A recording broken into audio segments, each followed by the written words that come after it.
धनगराच्या आरक्षणाला आमच्यामुळे धक्काच लागत नाही. उगाच हे भांडण विकत घ्यायला लागले. बरं आम्ही कोणाच्या नावाने थुकतच नाही. काय थुकासाठी ते बोलायचे? थुकतच नाही तुझ्या नावाने. काय थुकासाठी तो?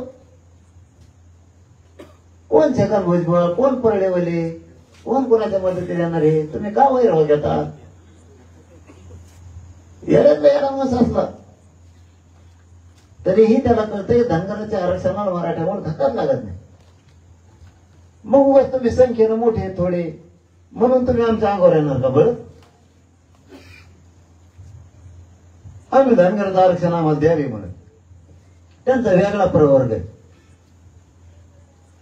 त्यांचं वेगळं आरक्षण आहे. 3, 3.5, 2.5% काय असेल ते असं त्यांचं वेगळं आहे. हा तुमच्याला जर धक्का लागला तर ठीक आहे.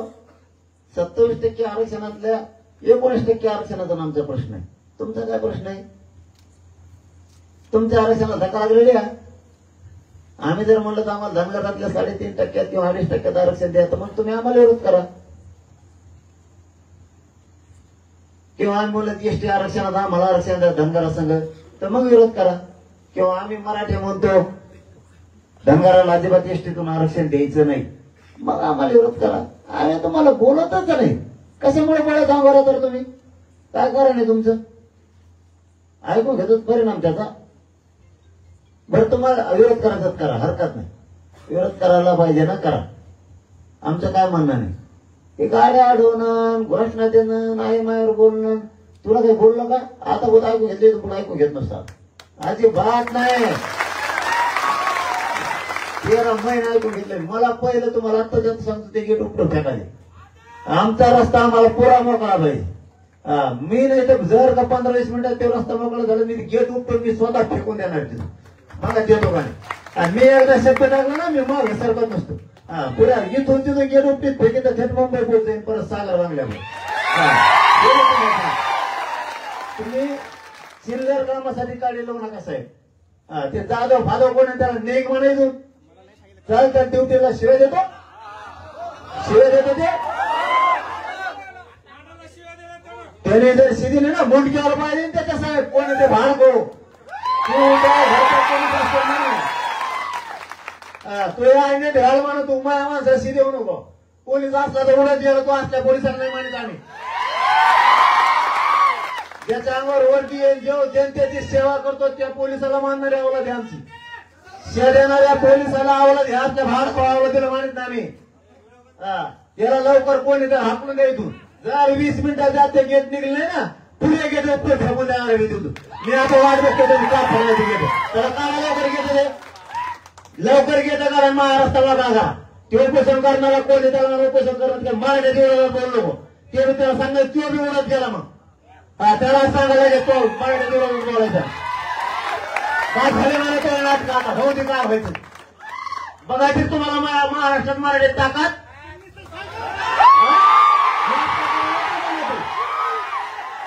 पोलीस कोणी ते भाग त्याला पहिलं बाजूला करा. त्या वरतीला नाही मानित आम्ही. जनतेची सेवा करणाऱ्या वरतीला मानतो ते सांभाळतो ब्यानी. हो वरती सगळी जातीवाद करणाऱ्या हराम कोणाला ते नाही मानित आम्ही.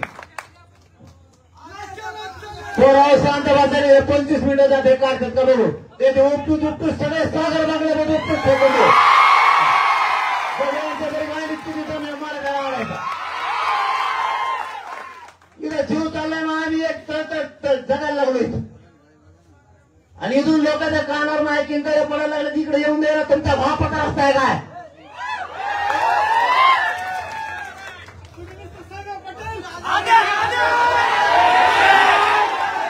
सगळ्यांनी शांत बसा. मी आहे मी बघतो मी येतो मला माहिती पुढे झालं मी कोणालाच मोजून असतो. मग कोण कोण येत ना बघू मग कोणाचा किती खाणारी रस्ता कोणाचा मग मराठ्याचा त्यांचं बघू कोणती काय व्हायचं.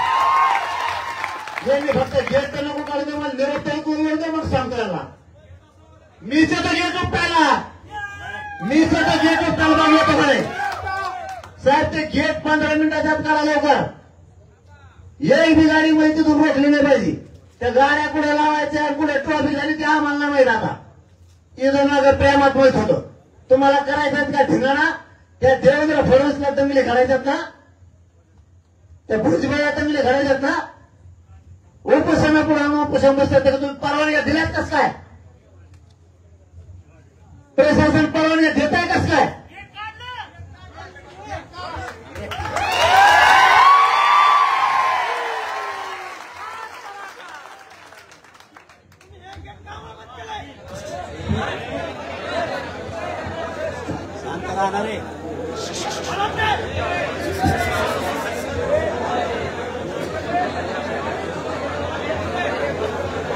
त्याची चौकशी पण करा साहेब. याला फोन लावा रे मुख्यमंत्र्याला कोणाला तर ते चौकस लावा त्या भाडभोजी कोण होता देऊ शर्यत कमाचे असला कोण पोलीस आहे नाही नाही ते चौकशी लावू द्या. माझा आला का त्याला का गेट मोकळं केलं का? गेट मोकळा करा द्या पहिलं. लावा कोणाला तरी फोन माहितला का ते सला देतो. पोलिसांची इज्जत केली पाहिजे माणसाने. आम्ही जेव घालतो पोलिसांनी तर रोज आमच्या संघच्या पोलिसांना रोज जेव घालतो आम्ही कचाकची तर.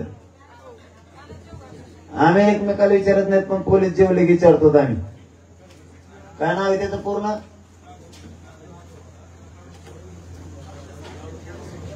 मूर्ख होता ते चौकशी लावा. लावा ते एसपी फोन लगेच लावा. ते मूर्ख होता मूर्खाला त्याला सस्पेंड त्याला लगेच कायम निलंबित करून टाका. सस्पेंड करा त्याला ठेवू नका. त्याला निलंबित सुद्धा करू नका. बडतर्फ करा त्याला ठेवू नका. नाही तर गृहमंत्र्याला फोन लावा. लावा त्याला. असले पोलीस संभळतो का? पड तोंड कोरडं मा पागल नाही मी. 4 दिवस पडत त्याने मला नाही सहन होत. लगेच कोरडं माझं तोंड.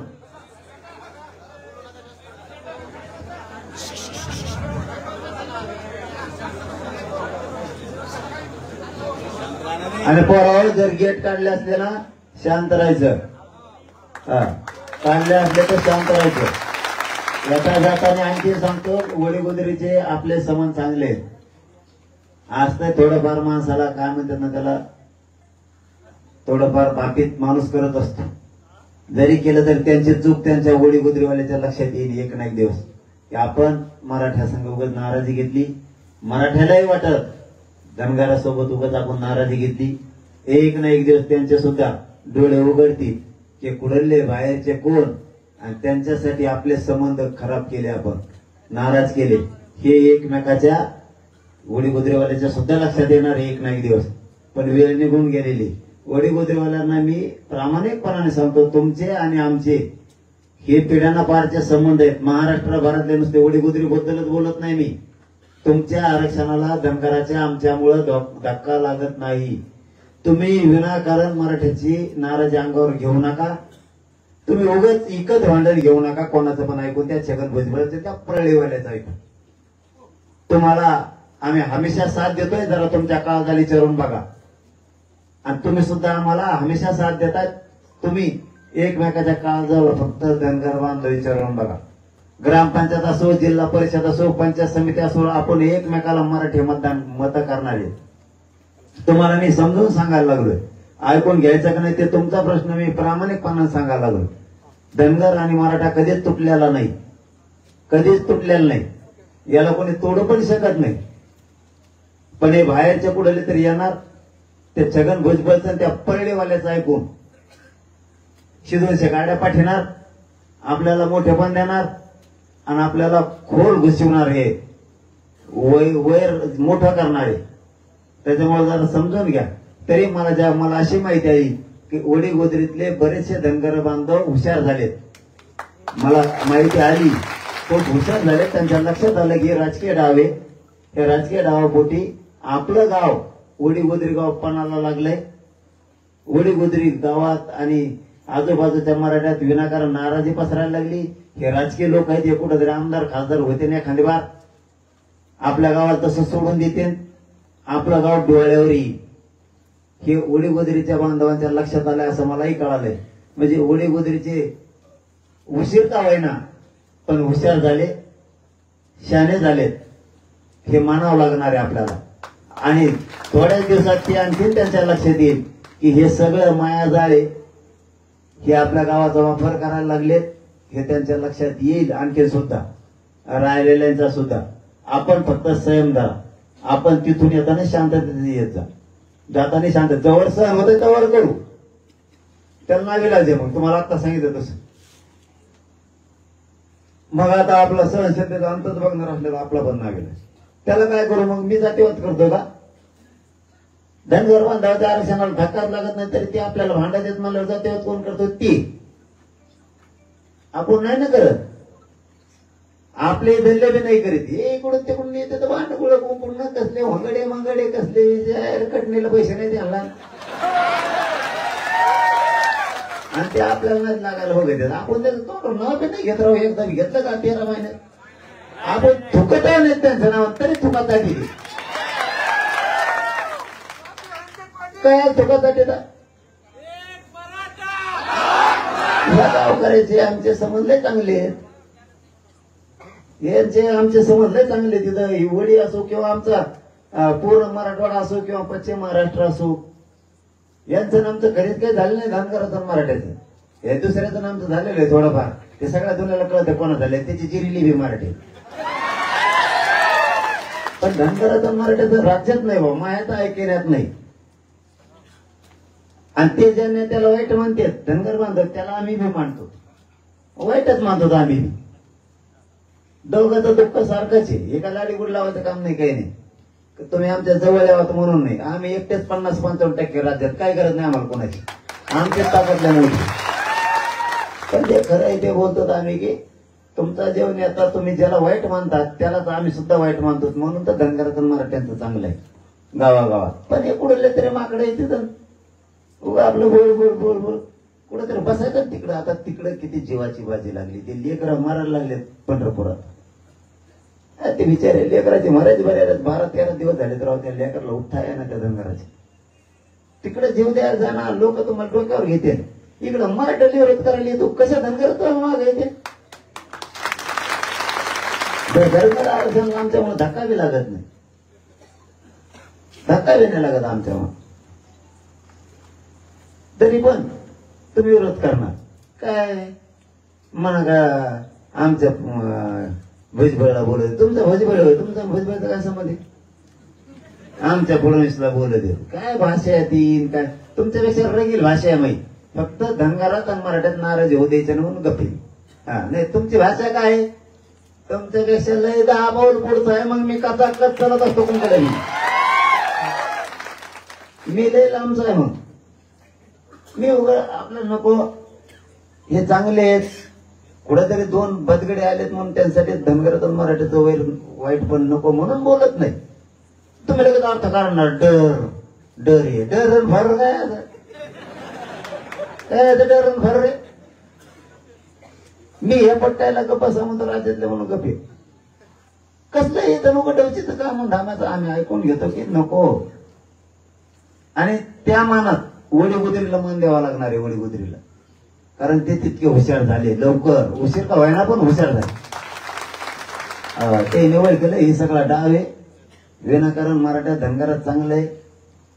एकडून तरी येणार गाळ्यात बसणार, मंदिरात बसणार, मंदिर संपलं की एखाद्या टपाडावर बसणार, टपाड झालं की तिकडून उठणार, शाळा पुढं बसणार, शाळा संपली एक गाळ्यातून हुसकून दिलं बाहेर की डांबरीवर बसणार. डांबरीवर बसणार. कोंकण उठत आहे, कोंकड्यावर बसत आहे. काय त्याला हे नाही. माणसाने एकमेकाचा आदर ठेवून बोलायला पाहिजे. आम्ही त्याला एक शब्द दुखील नाही. आणखीन 13 महिन्यात कोंकड बरळ होतो. कोंकड बरळ होतो. आमजवळ का लोक नाही तुला बोलायला का? आम्हाला बोलता येत नाही. सगळं आहे ना आमजवळ बी. लागल ती तुला ताकद आहे आमजवळ. पुन्हा पुन्हा एकदा शेवटचे सांगतो. आता महाराष्ट्रातल्या धनगर बांधवांना माझी हात जोडून विनंती आहे.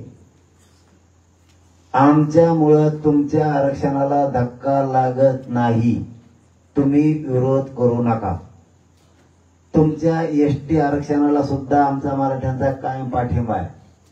त्या झाल्या 2 गोष्टी. तिसरी गोष्ट सांगतो. महाराष्ट्रातल्या सगळ्या धनगर बांधवांनी तुमच्या नेत्यांना समजून सांगा एकदा मराठा जरी ओबीसीत आरक्षण मागत असला आणि आपण म्हणजे धनगर जरी ओबीसीत असलो तरी धनगराचा वेगळा प्रवर्ग आहे. मराठ्यांमुळे आपल्याला धक्का लागत नाही. बाकीच्यासाठी आपण मराठ्याची नाराजी अंगावर घेणं उपयोग नाही. मराठ्यांच्या आरक्षणामुळे आपल्याला धक्का लागत नाही. या सगळ्या राज्यातल्या धनगर बांधवांनी एकदा तुमच्या नेत्यांना समजून सांगा. नसन ते ऐकत तर मग आम्हालाही तुमच्या विरोधात भूमिका घ्यावी लागणार आहे. जाहीर सांगतो, पर्याय नाही आम्हाला. मग त्याच्याशिवाय आम्हाला पर्याय नाही. कारण ते आम्ही उत्तराला प्रत्युत्तर देणार म्हणून हे जास्त व्हायला लागणार आणि ते आमच्या डोक्याच्या वरून चाललं. म्हणून 13 महिने आम्ही सहन केलंय. मायबाप धनगर बांधवांना हे शब्द वापरून तुम्हाला सांगतो, 13 महिने झाला आम्ही सहन करतो. आता आम्ही सहन करत नसतो. तुम्ही तुमच्या नेत्याला समजून सांगा. पुन्हा एकदा सांगतो, आमच्यामुळं धनगर आरक्षणाला धक्का लागत नाही. तुमचा वेगळा प्रवर्ग आहे. तुम्ही जरी ओबीसीत असलात आणि आम्ही जरी ओबीसीतलं आरक्षण मागत असलो तरी आमच्यामुळे तुम्हाला धक्का लागत नाही. कारण तुमचा वेगळा प्रवर्ग आहे.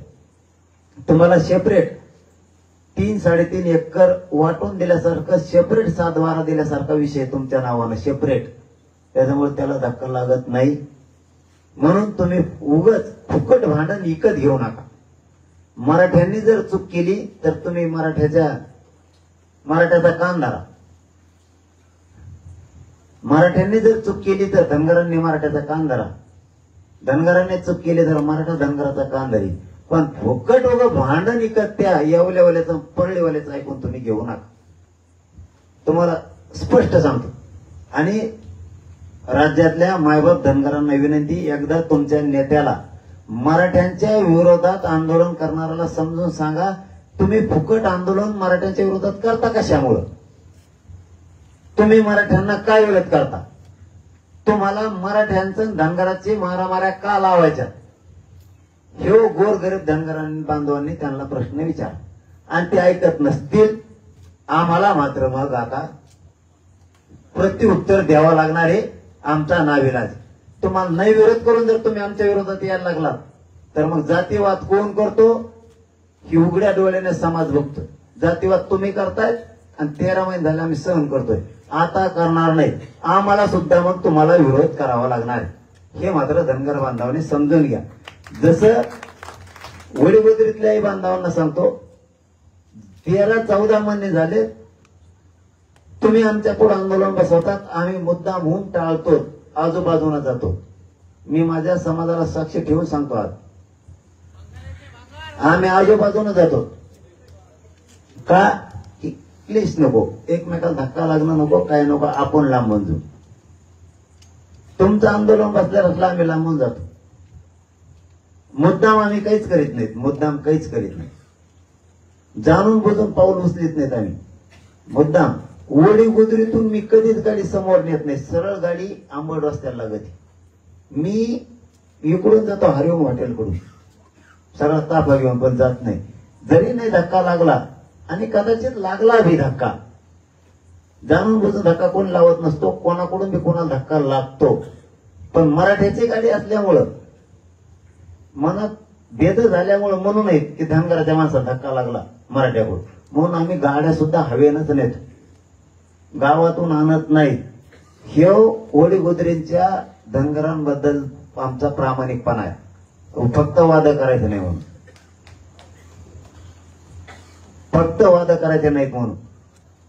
आणि तुम्ही जर वारंवार दुसऱ्याच ऐकून आमच्या मागे लागणार असाल तर आता मात्र आम्हाला बी सहन होत नाही. तुम्ही आपलं तुमच्या हिशोबाने आंदोलन करावं, आम्ही आमच्या हिशोबाने आंदोलन करतो. आमचं लोकशाही पद्धतीने शांततेत, तुमचं जसं करायचं तसं करा.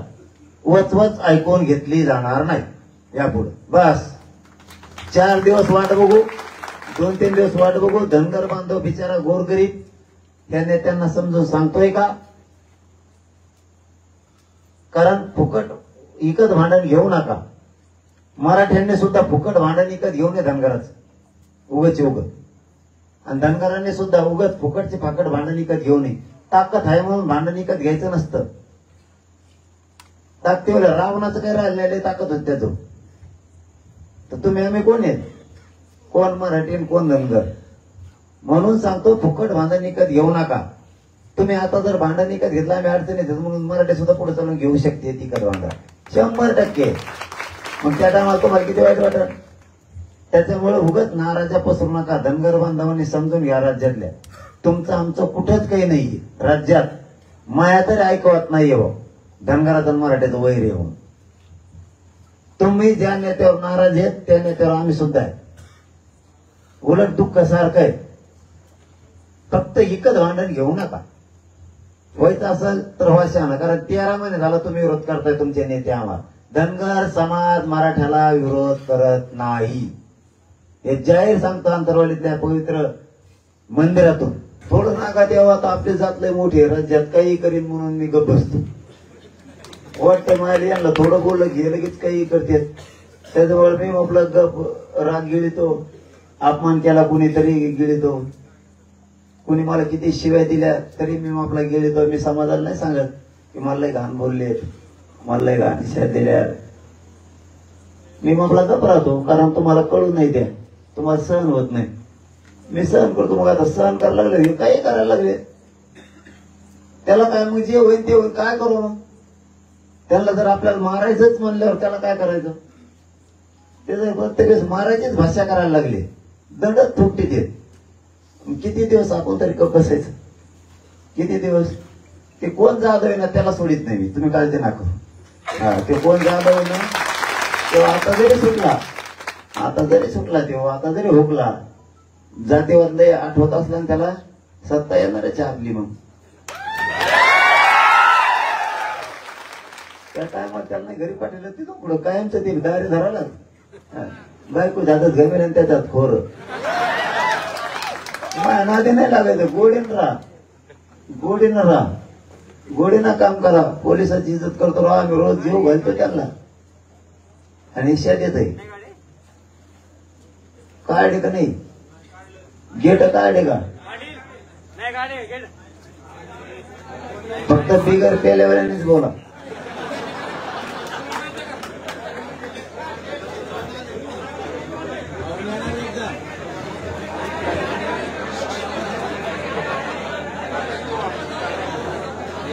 गेट काढले का आम्हाला सांगा. फोन करा ना.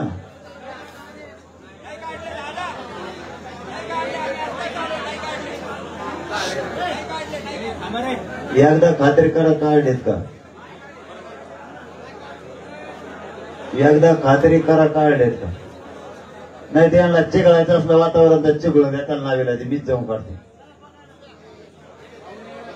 नाही काय जायची गरज नाही कोणाची. निरोपी होताळे व्हायचं नाही. संयम धरायचा मराठीने. संयमामुळे तर आपल्या कुणाच लागा नाही.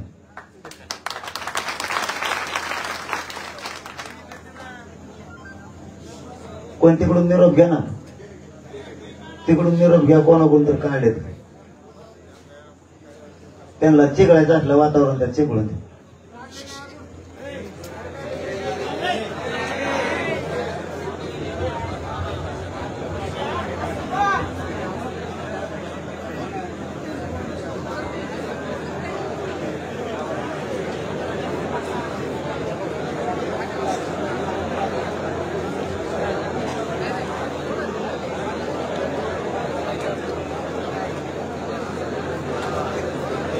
आपला रस्ता मोकळा केलाय. कोणी निरोप दिलाय. आत्ता का कवा केलाय मोकळा नाही. ते म्हणतात केला. तो म्हणतो नाही तुला काही माहितीच असती नसती का. कोण पोर उभा आहेत आपले तिथे. अर्धा तर मोकळा केला असेल ना आपला.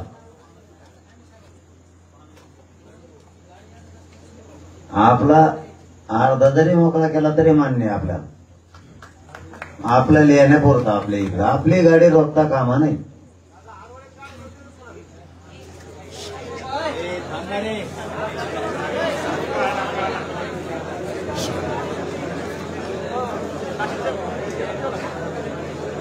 तुमच्या कार्यकर्ते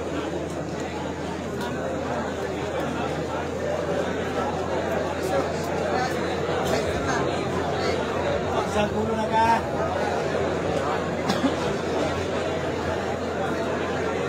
बोलू काय निरोप काय मग झोपायला मला लागला आणि खरखर गावाला. उपोषण सोडा दादा. आता यांचे जिरस तर उपोषण सुटत नसतं. यांचा जिरीणारच आहे मी आता, त्याशिवाय उपोषण सुटत नाही. आता पुऱ्या मागण्या मंजूर आहे त्याच्या हटायच नाही तुम्ही सुद्धा. आता नाही सोडा फेडा काही नाही. आता त्यांचे तरी टेकून येत, आपलं तरी टेकून घेऊ आपण. हो द्या काय व्हायचं. पाणी नाही काहीच नाही, त्यांनाच पाजायचं आता पाणी. आता काही नाही, नाटकच नाही करायचे तुम्ही बी मी बी. जे होईन ते होईन. आता त्यांचे जिरवायचे नाही तर आपली जिरून घ्यायची.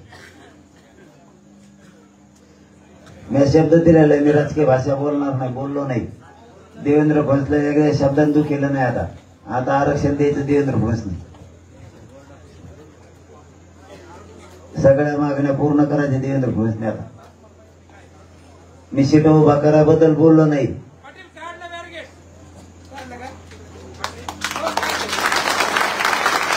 येता जाताना सगळे जण आपले शांततेत येत जा.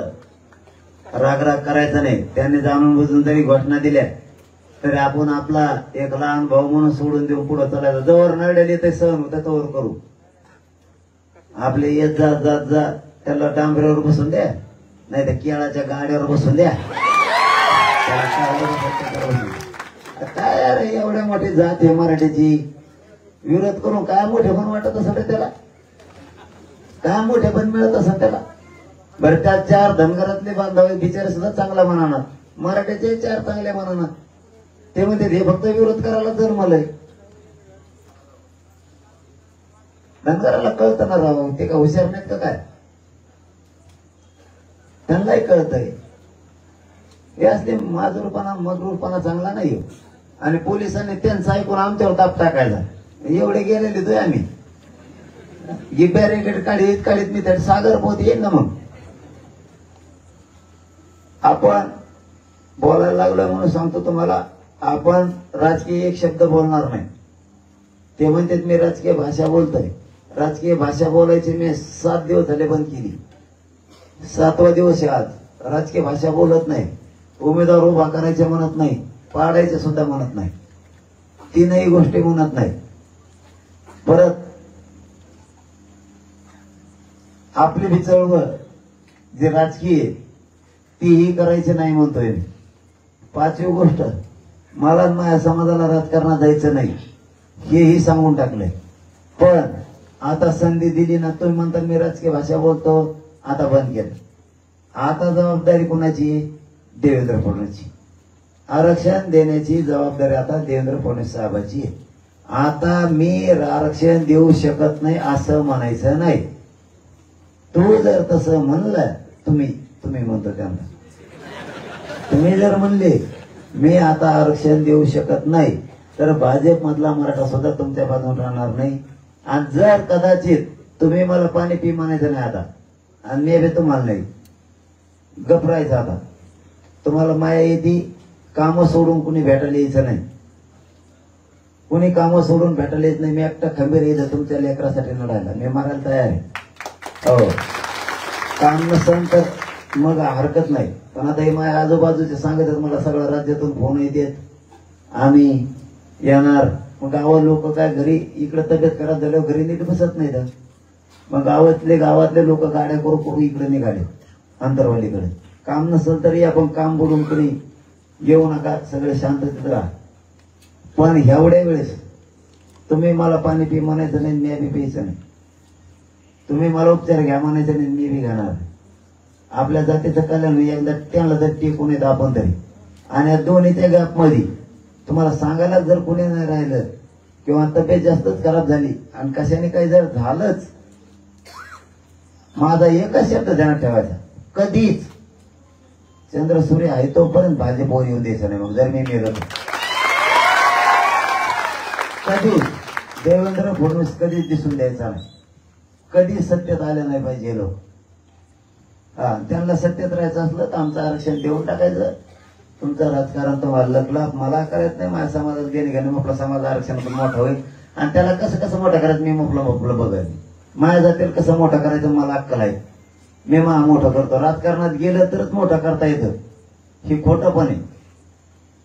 राजकारणात गेलं तर जात मोठी करता येते, हे सगळं खोटं आहे. मी आपली जात आरक्षणातून आणि त्याच्या दुसरा आणखीन एका बाजूने कसं मोठा करायचं मी माळ करतो. मला चांगलं माहिती आपली जात मोठी कशी करायची. काही कुणी माझ्या जातीला घेण्याची शिकायची गरज नाही. राजकारणात गेलं तरच मोठं होतं, हे खोटं आहे सगळं. काही गरज नाही. मी माझी जात तुम्हाला 5 वर्षाच्या आत आरक्षण दिल्यावर, आरक्षण आता दिलं की त्यानंतर 5 वर्षाच्या आत सगळ्यात श्रीमंत मोठी जात करून दाखव. शब्द आहे मला तुम्हाला. ते राजकारणात न जाता काही गरज नाही. बाबा आता फडणवीसांवर साहेबांवरती आपण एवढेच विश्वास ठेवलाय. त्यांनी या संधीचं सोनं करावं, मराठ्याला आरक्षण देऊन टाकावं, मराठा आणि कुणबी एकाची अंमलबजावणी करून टाकायची, सगळ्या सोयऱ्याची करून टाकायची, हैदराबादच्या गॅझेटसह 3 गॅझेट लावून टाकायची, सरसकट राज्यातल्या पुऱ्या केसेस मागायच्या. कारण काही पोर आमच्या त्याच्यात नसून नाव आले उगाची फुकट फाकट. शाळातून तिकडे चाललं म्हणून त्याला धरून गाडी टाकलेली आणि मोठमोठ्याने केसेस त्याच्यात वाटलं. त्यामुळे त्या सरसकट मागे घ्यायच्या. जे जे काय विषय आहेत आपले ते सगळे त्यांनी अंमलबजावणी करायची. त्याचं राजकारण त्यांना लकलाप काही देणं घेणं नाही. पण नाही दिलं की मी शेवटचा शब्द वापरला, जर मी राजकीय भाषा बोलत नाही, काही वापरला नाही शब्द, जर नाही दिला ना मग मात्र आपल्या नावाने फडणवीस साहेबांनी बोंबलायचं नाही. कस काय पडले आणि काय झालं मग पुरे एक बी नसतं येऊन देत मग नाही दिल्यावर. त्यामुळे त्यांनी त्यांचं शहाणपण समजून घ्यावा आणि त्यांनी रस्ता मोकळा केला. हा केला का नाही?